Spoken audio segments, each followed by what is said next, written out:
Hey everybody, welcome to the channel. Last week we got a lot of our electrical problems sorted out. This week I'm going to start off by taking it for a drive.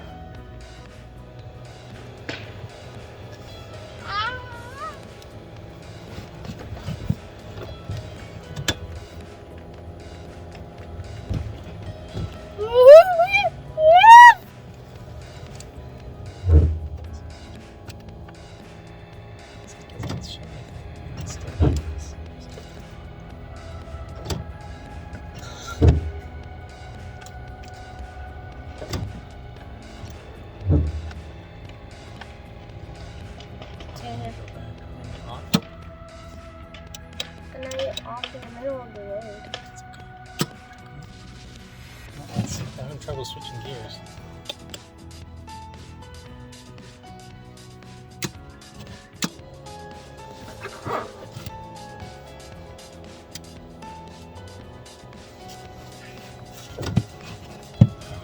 Oh.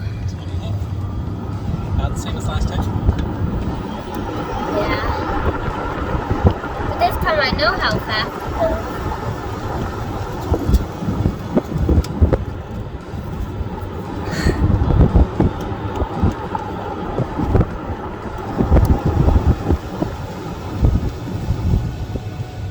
Still fun because I can actually feel it going fast, and I can feel like the wind blowing, so it feels nice.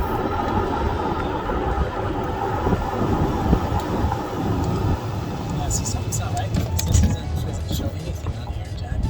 It's like all zeros. I suppose that's what you have to work on this. Yes.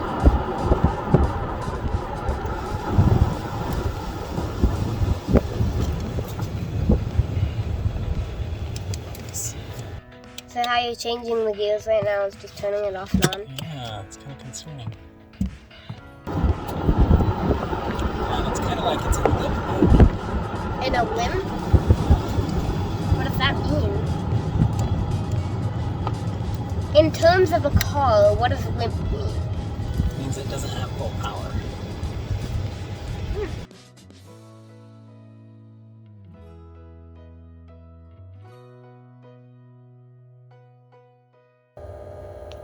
Alright, so I thought I'd take it out for another drive. The interesting thing is it's showing all zeros, and like if I click it, it won't go to the drive, but like I can drive. And so if I'm going, it doesn't show any voltage, any miles per hour, and we're kind of like in limp mode. So, but again, doesn't show any fault codes, so we'll have to see what all that means. Okay, so I'm going to record just to show what's going on. So I go ahead and start the car. So again, the contactors go. Everything seems to be okay. Again, like if I push the throttle, you can see it's moving there. At this point, I can go into the other screens. So it kicks everything off. Again, I can go into the settings. And I'll go in the peak values and go back to drive. So everything seems to be good. So again, I'll turn on the contactors again. So the problem I have is when I switch into drive or reverse, it kind of tends to freeze. And at that point, I can't go into any control screens. I can't go to any other thing here. I can hear that little high-pitched sound like when it kicks into gear. So I can tell it's like doing that, so I can still drive, but at that point, like the screen is frozen, so I can't do anything. So I have to kind of turn all the power off and back on to kind of unfreeze it. So I'll just show you here. So we'll go into drive. Oh, got to put my foot on the brake. Try that again. So that's the other thing, is the brake lights and everything work. So go into drive. So I can hear that high-pitched sound, but it's kind of just frozen. So, and again, if I push the gas pedal just a tiny bit here, you see nothing's going on there. So it's kind of lost. Like I said, it's kind of the screen's just frozen. So can't go back to neutral or whatever. Again, if my foot's off the brake, it's not showing up over there. So it's just kind of like it's frozen. All right, so we got back from the drive. Did encounter a little problem. So EV Controls, talked to them. They haven't seen it before. They did provide a little CAN device. So I'm gonna hook that up and see if it kind of tells us anything.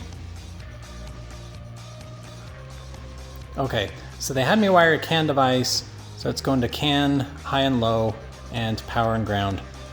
And they also had me download an app, which looks pretty cool. So I'm gonna turn it on. Something tells me that it's not that simple, that I've got to do some connection or something, but we'll see.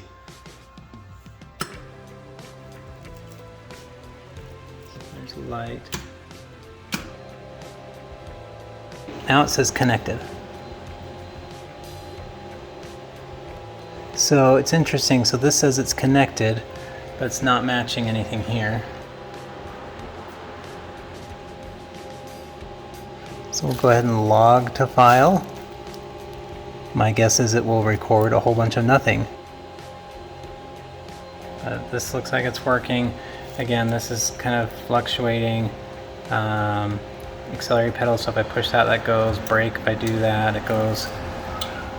But over here, nothing. So if I do accelerator pedal, brake, it doesn't have anything. But it says it's connected.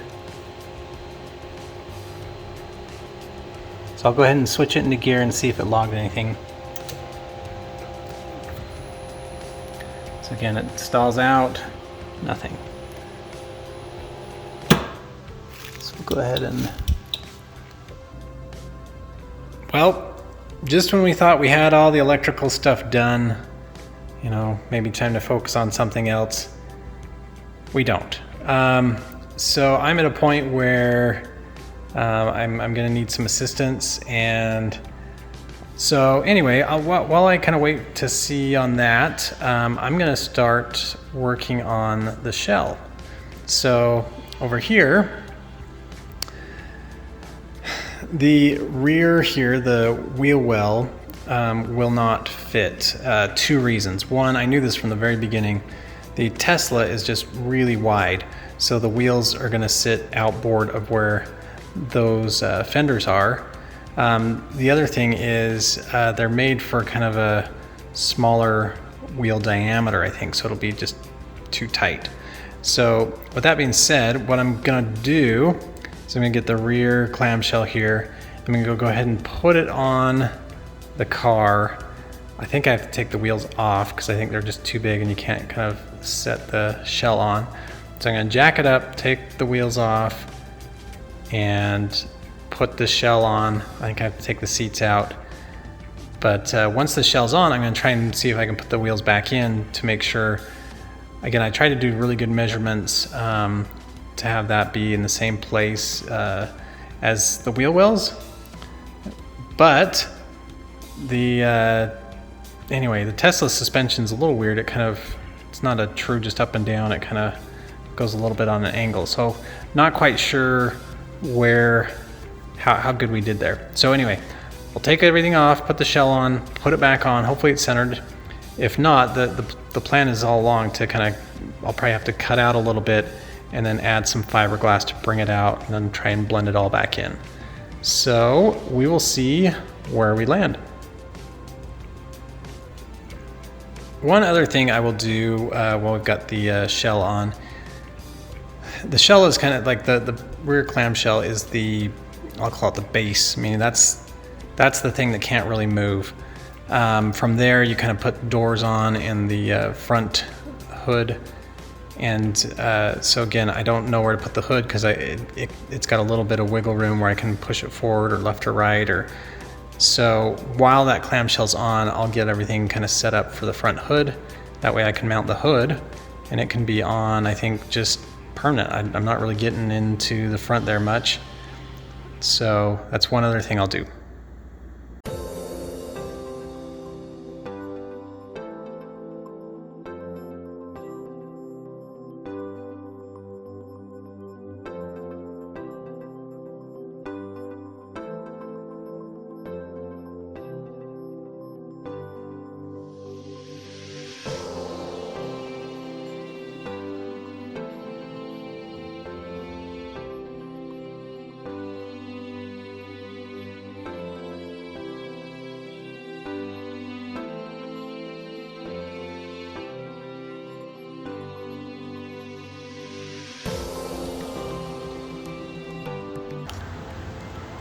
So I'm trying to figure out where I need to cut out for the rear clamshell.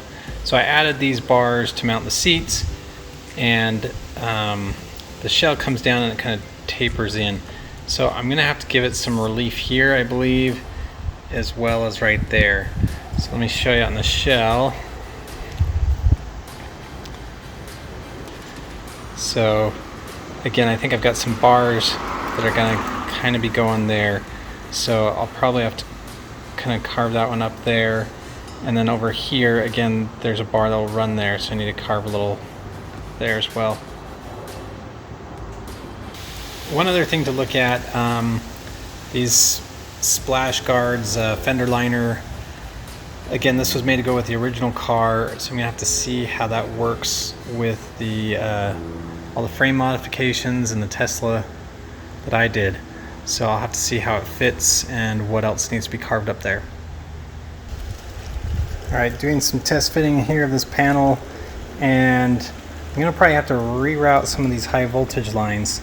So back here, so those batteries are connected, and that line there kind of gets in the way, meaning it's kind of coming up, and it gets pinched between that metal and this, you know, when this gets rocked back. So that's not good. I might also have to move this line as well.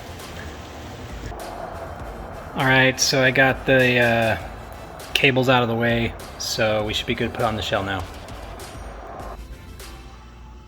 Alright, so got the shell mostly on.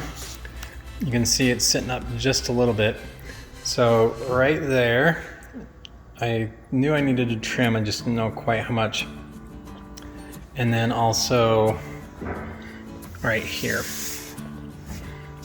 So it does make me maybe just slightly concerned about how I'm going to put the seat on, because I usually access those bolts kind of from here. So I'll make a few trims, but then we'll see if we can't get this whole thing kind of set down, put the wheel on, start mapping out how we're going to flare the fenders. Alright, I thought I'd show, I think everybody saw this, but I didn't really point it out. This does give really good access to all the things under here. With that being said, I still wouldn't want to, but again, plenty of room to do what you want to. Okay, so we got the shell on. I threw the doors on because I wanted to see if I could also kind of find the right location for the front hood. As you can see, it's got kind of a pretty tight gap there at the back and kind of a bigger up here. So the whole hood needs to kind of shift up a little bit. So I need to take off a little bit more underneath the radiators up front, and I push it all the way up against the radiator, and so it needs just a little more room there. Now put on the back wheels and see what we're looking at for flaring those back fenders. All right, there we are with the rear wheel. Right now it's just, up in the air, suspended. So I'm gonna see if I can put it down. Obviously we got really tight clearance all the way around. So I'm gonna see if we can put it all on its own weight or not. But basically I don't wanna make the new fender match when it's up in the air, when it's on the ground. So I'm just trying to see if I need to cut things before I start, or if I can just kind of put it down. So I'll try that now. I'll show you, this is kind of the amount that we're looking to, just out. I think it's about 2 inches, maybe 3, but we'll see if we can put it on the ground.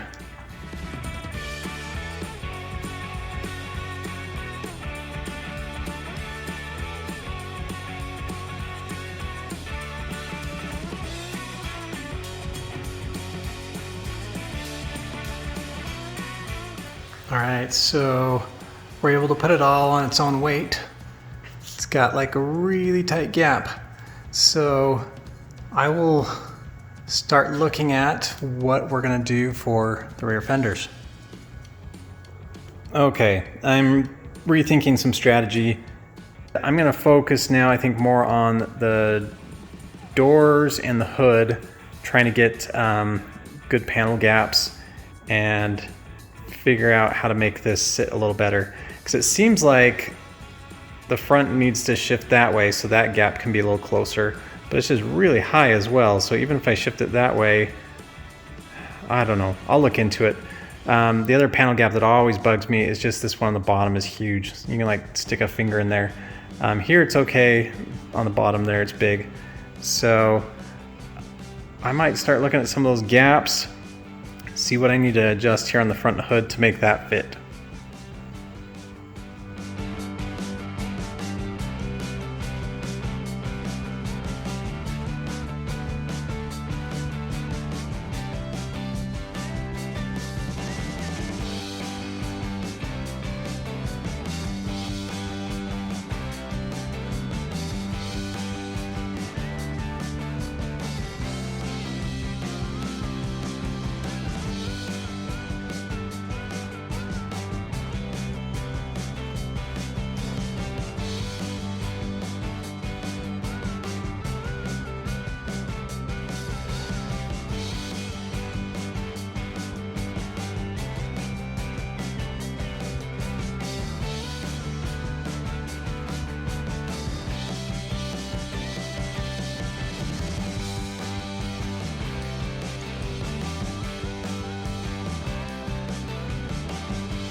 Okay, so I got the layers of fiberglass added and kind of just sanded it down.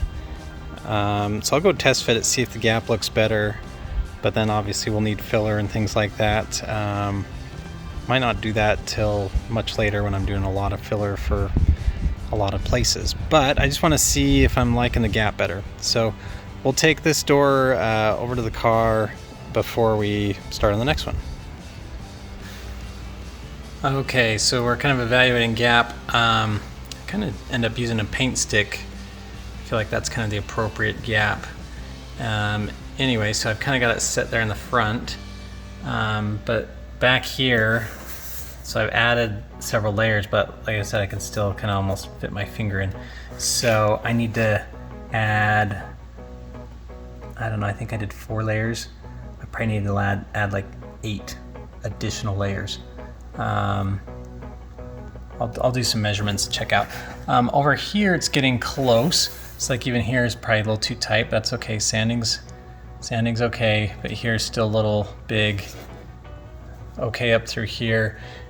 And then here, this one broke off again during shipping, so I'm trying to kind of start adding some material to blend that back in. But yeah, it's going to be a lot of fiberglass, a lot of sanding.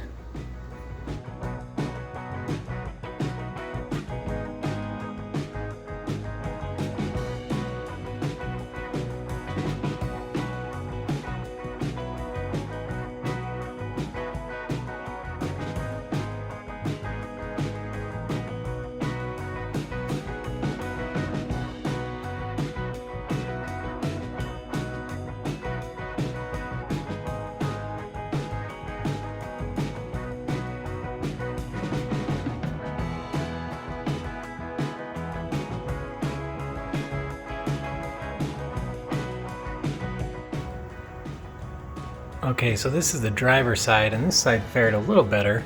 So again, I think we're good all the way till about here. And from here to about here, we need more. And again, it's like this gap's nice and tight, so we can even sand some of that. Then we got a little more gap up here. Gap up here at the top, so, yeah, don't know quite how to do all this stuff, but enjoying the process.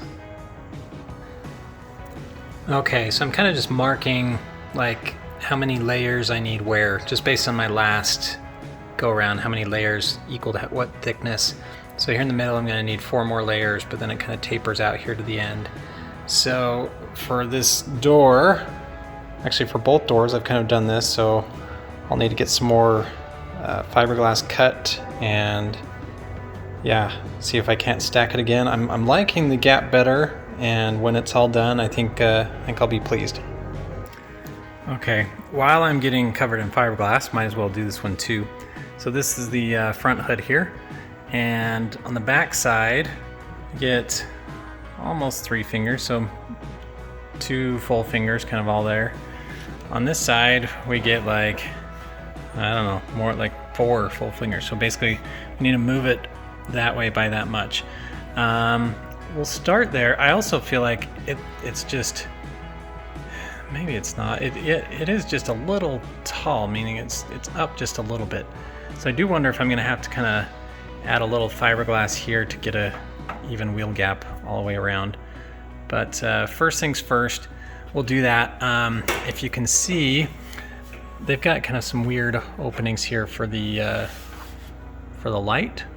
I think, anyways, I've had to carve a little bit here to get the radiator to fit, and I need to just do it a little bit more. You kind of can see the marks that I've made.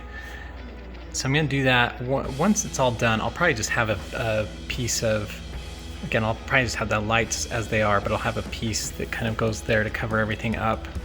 The original kit's got like a bigger piece that comes back here to kind of house everything, but I got stuff there. So I will go ahead and grind this up, cut it up, see if we can't get a better fit.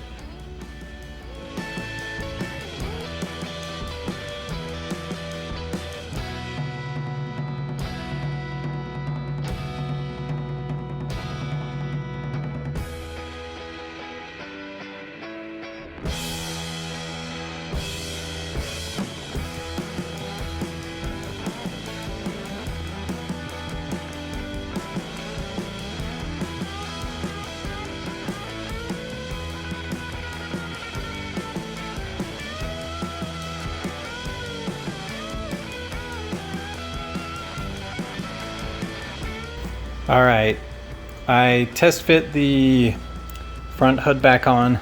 Should have blown it off before. There's all sorts of dust, but there are these ribs that go like right there on top of that screw, on top of this screw. So I've got these brackets, and basically rather than mounting them here, I'm just going to go to the next screw over and just cut that one off. Same thing on that side. So I'll cut those and see how close we are to fitting. Okay, so I got it adjusted so that we can be pretty tight here, kind of same here as over here. The only thing is up here, it's just, again, it's a little more. So I'm not quite sure. I'll see if there's anything that's like keeping it up, like not letting it sit down. So yeah, I'll check that out. It's probably enough of a difference, it's gonna bug me. So if there's any way I can kind of just get it to sit down a little bit, I think then we'll have it. If not, I might need to just come along with some fiberglass just to kind of give it a little more even gap all the way around. All right, so I think I've got it pretty much centered left to right. So again, the gaps look good. I think, to be honest, the only thing that looks a little odd is it's just up here, and so I think what it means is the car was designed for a little bit lower ride height. It's already really low, but yeah, I don't see what else I can do, because again, the shell, everything kind of lines up. So I think that's what we'll do, and then we may just want to lower the front just, I don't know, ½ inch or something to make it look a little more like the wheel fits the wheel well. But yeah, so I can go and drill holes and fasten the hood, I believe. I've got everything marked, so I'm going to go ahead and take off that front hood and drill some holes. All right, looks pretty sharp. Got the holes drilled out, bolts put in, and it kind of goes up and down. I had to make a few relief cuts just where it was hitting the frame. I can show you when we lift it up here. So let's lift it up. Okay, we're gonna open it up here.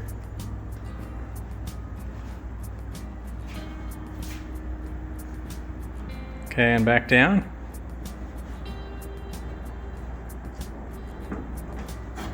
right, looks good. All right, so I think I'm pretty pleased with that for now.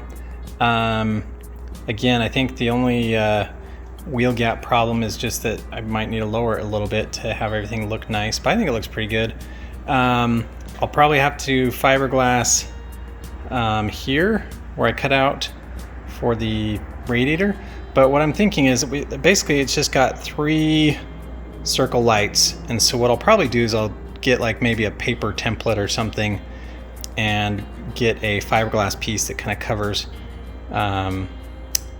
everything, at least from back behind, so it'll still have some recess, so it'll still have the same look, but I just don't want like air and everything just going in there. The other thing, I need to just trim those bolts down. There is a, I'll call it a front lip that kind of goes on to kind of hide a lot of this. Yeah, I don't know, looking pretty good. Okay, so I didn't get quite as far as I was hoping, but it's starting to take shape. We will have to figure out what's going on with the controller, if we need to kind of change things up there. I probably just need to do a little more of a deep dive into battery pack 2, maybe do some more online research, things like that. I just don't have enough knowledge to know what to fix, but I do worry that we have a controller problem again, and again, that's on me. I'm sure like you give this to 100 people and 99 get it right. I'm the one that doesn't. Someone described this my efforts here as having flawless bad luck. So I'm still enjoying it. I love the process. I like what we're doing, but yeah, there are some frustrations. But the way I see it, that's kind of the price of admission. It's the price of having a car hobby. All right, everybody, that does it for this week. See you next week.